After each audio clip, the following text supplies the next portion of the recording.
We take it seriously. We want to steward these finances properly for everybody. And when we are navigating into an unknown future, as we do, we want to probably err on both sides of the equation. On one side, we have limited funds. Do we just cherish every penny and stretch as far as we can, which we always do and will? But there's a component of this where there might be some risk taking and some swinging for the fences on the other side. And you'll see that as I get to the end of the presentation. So what have we done since 2018? Well, we've taken a 1979 airport that had been, just be honest, it needed a lot of work. It was only 2,954 feet long, and it had basically outlived its ability to serve the future, especially in the area of being able to add new hangars. I just thought that it would be a good idea to show a picture of the, oh, I have to get you to move along, please. I'm sorry, I have to say next slide. Yeah, there it is. That's a retro shot. That's the original picture. One of the issues we had, see the big black area, the ponding of water? That was a big issue. That is gone now. But you can see that it's completely changed now. Next slide, please. So how does it look now? Well, we rehabilitated runway 1331, existing taxiways. We've constructed 2,600 linear feet of new taxiways. We've extended the airfield lighting and power distribution system. It's important to know that we've limited out the amount of power that we have, so that's as much as we can do in terms of electrical. We've constructed new hangar road access and improved surface draining. And the airport's growing. We have momentum. There's a lot of energy and positive things going on out there with the operators at the airport directly supporting 2,200 full-time employees with only a total of 40 dependents. Over 300,000 acres of land were served by two aerial applicators in 2022. 2023, to be honest, it's a kind of a blip in the radar. It's a dry year. It was down. So, but 22 is a probably good indication of where we're going to go back to with good rains. We had 35 aircraft on the field. We had over 3,100 flights originating from the airport in 2022 by its operators, which represented an increase of 70% versus 2015. This is and 90% of these flights are all related to business activities. Businesses at the base employ over 400 people with additional 200 dependents connected to these employees. So what does it look like now? There's a totally different picture. There's 4,000 feet of runway there. There've been 4 hangars have been built since the expansion. There's another one going up right now. We have a new snowplow truck to be able to provide what they call SNIC, which is snow and ice removal. We're installing an aviation weather system this spring. We didn't have the money to go with AWOS, but we come with a product called Say Weather, which will be fully connected through ForeFlight, internet, mobile phones, and also by radio for aircraft coming in. So it'll give us wind, altimeter, and wind velocity. We've also had interest from STARS to look at accelerometer, which will give us ceiling heights, but that's another leg up of financial requirements for the future. But it's interesting that they are excited that we brought this amount of information for safety for their piloting coming in to do their missions at the Moose Jaw Muni. Next slide. So go back one, please. So this is the future. HM Aero has laid out where we want to go with the airport over the long term. I think the key here is to as an airport authority doing infrastructure investment, we want to know that we're putting buildings and taxiways and roads in the right location. At the very far east end, or in the left hand of that slide, that's where Apron 2 is going to be, and that's one of the key things that all the people who participated in the work with HM Aero when they consulted said that we need more room. And also, we're looking at expansion of Taxiway Charlie to be able to provide for T hangars. And this is on the right-hand side of the slide with all those different cells. That's where some of the T hangars could be eventually built in the future. So moving on, opportunities and possibilities, infrastructure development, basically highlighting again aerial applicators for Provincial Airways and Sky Ag services, training and air demonstration aircraft based at 15 Wing. Well, that's happening right now, and there's certainly been some benefits for us at Moose Jaw Muni by enabling snowbird training. They are over there. I was over there this morning watching them. It's an amazing thing to see between 9 and 10 a.m. And they have a couple more weeks of training, and then they're going to move on to Comox. So I think they've had some 40 days of training over top of the Muni. Of course, Saskatchewan Air Ambulance and is continuing to use the airport. I see them coming in on a regular basis. General aviation users, private and corporate and commercial hangar tenants. As I mentioned earlier, we've had 4 hangars built. There's another one going up right now. I have more people kicking tires. And so we certainly see the remainder of the Taxiway Charlie being utilized within the next couple of years for sure.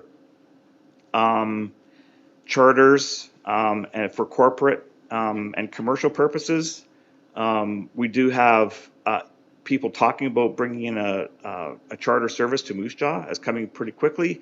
But one of the things that they would like to see is an apron. So they could actually put a large hangar associated to the hangar. This would be like in Regina. If you go to Creos, you'll see a large terminal there for passengers, a large hangar that provides hangarage for a King Air, for example, or CJ Citation jets. And even in with the RCFs providing hangars for itinerant aircraft harbors on recoveries, for example, who come in at the evenings or on the weekends. Also, if we do get our cross-border arrivals from the United States, we need to be able to provide space for customs for them to be able to inspect aircraft if they need to. So we also see aviation career training in the future out there to both help military and civilians. And the Saskatchewan South Skydive Saskatchewan, South Saskatchewan also, which is a training school for skydiving. So here's where we get to what's in front of us on capital projects. Apron 2, which will improve parking facilities for ambulance, corporate charter, and military operations. It's a $1.5 million tag to build.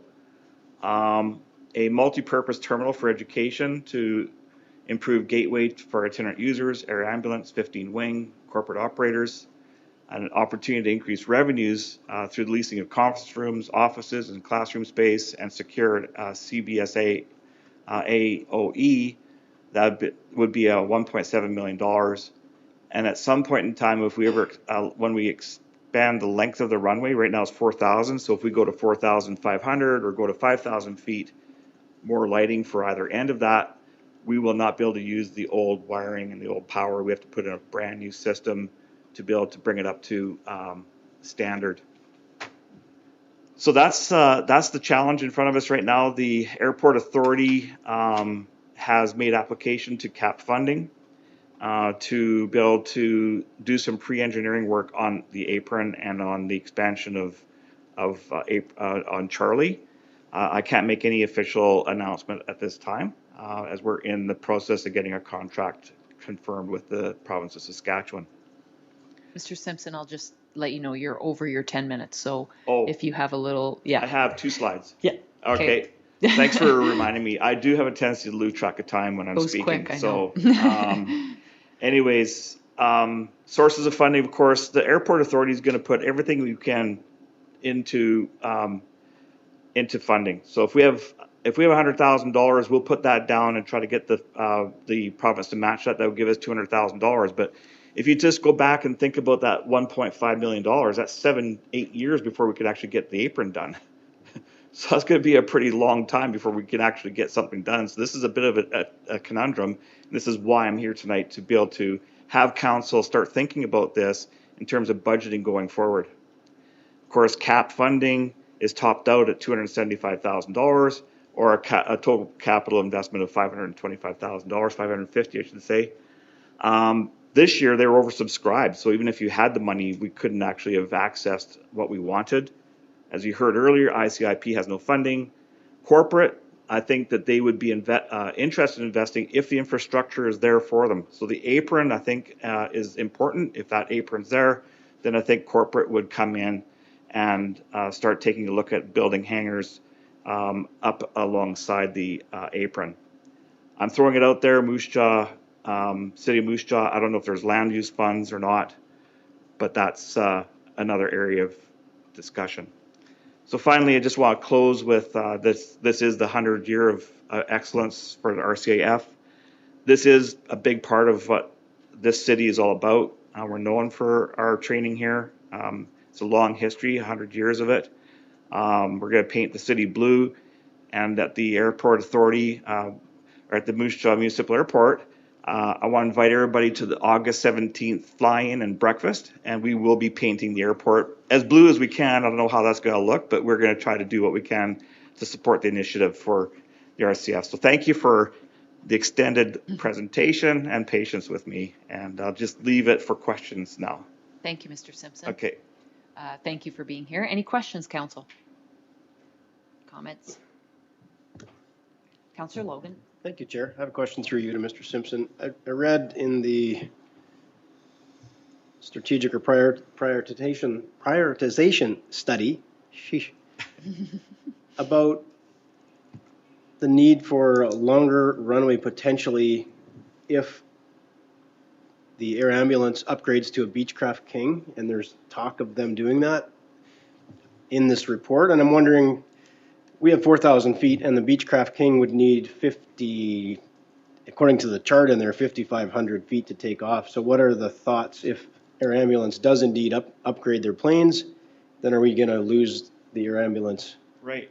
Well, I can't really get into all the details of what they're exactly going to do, because that was done. HM Aero did the study and consulted with them directly and reported that. But my understanding is that they have a King Air 200 right now.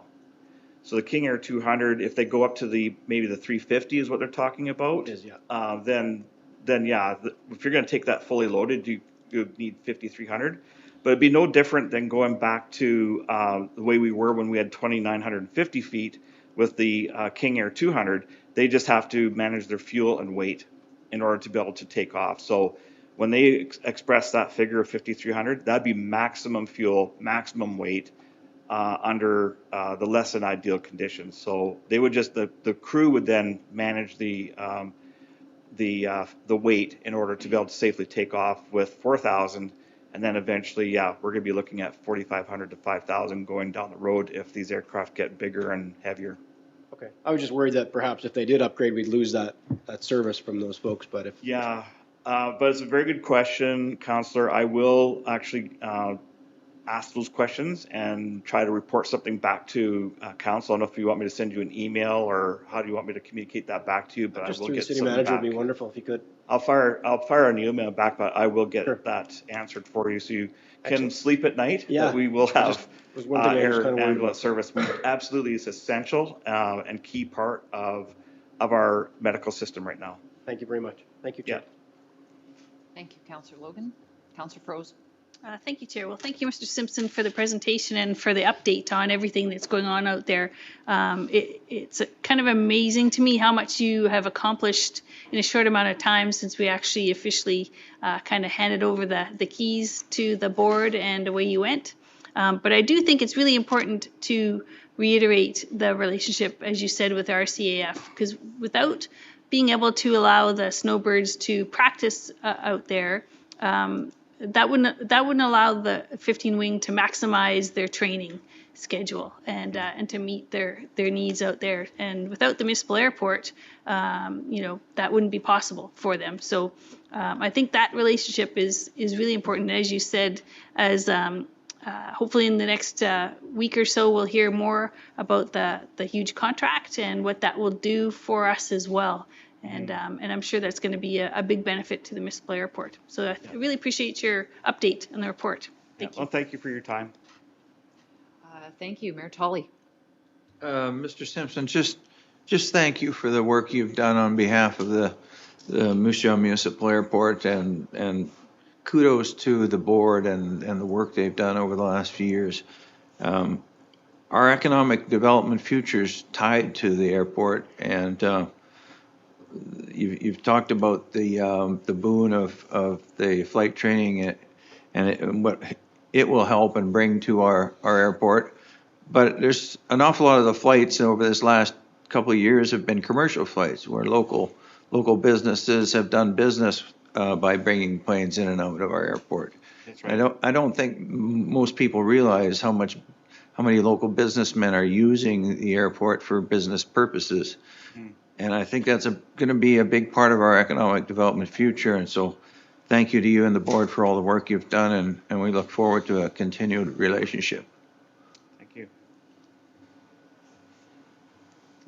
Thank you, Mayor Tolley. Any other questions, council? Don't see any questions. Thank you, Mr. Simpson, for your presentation and for being here. Okay. And I will work hard on getting my computer to connect to your teams next time, right? So thanks. Have a good night.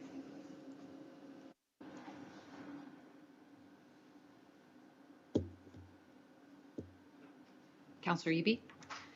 I will move that communication EC 2024-062 regarding the Moose Jaw Municipal Airport Authority Strategic Plan Update be received and filed.